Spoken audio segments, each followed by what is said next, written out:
I'm Fraser, I'm the Sustainability Operations Manager for Openreach.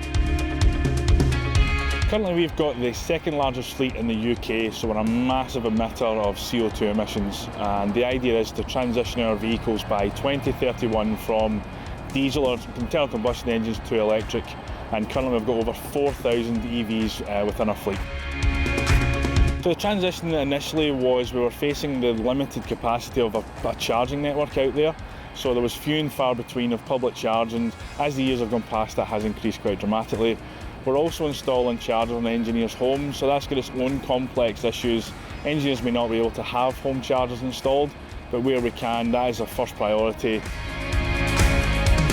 The depot itself through First Bus is a massive bonus because then the engineers aren't relying as heavily on the public network, which we know can be quite limited, has slower chargers, they could be busy, and there is a massive cost involved in using the public network.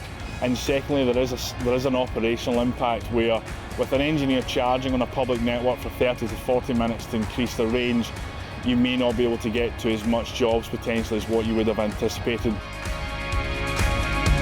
The good thing about using this site is the site is nice and clean. It's open, the engineers can visibly see where they can charge the vehicles. There is nice spray painted markings on the road.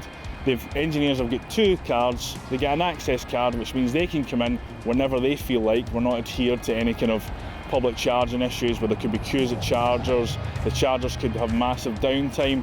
And again, with the site, it's floodlit as well. So during the winter period, there's massive bonus points with that. With it being a floodlight site, the engineers aren't in a dark, dingy corner of a car park somewhere. The depot locations have been great. So we've got this depot here in Glasgow, which is just out of the city centre. So if our engineers are passing from where they live, they can pop in and charge. If they're out installing the fibre network, they can pop in and charge as well. Similar to the Aberdeen depot where we've got utilisation as well. It's just in a nice location. It's just outside the outskirts of Aberdeen city centre. Again, if the engineers are passing, they can pop in and charge. If they're travelling to and from home locations, if they don't have a home charger fitted, they can then pop in again and charge the vehicle. So it's very good locations for the chargers. It's definitely worth considering First Bus as a charging partner.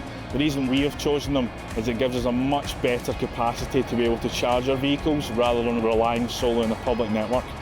If an engineer pops in, they can park their vehicle up, charge it, and they can nip across to other amenities where they've got coffee and they can have a little break when they're charging their vehicles.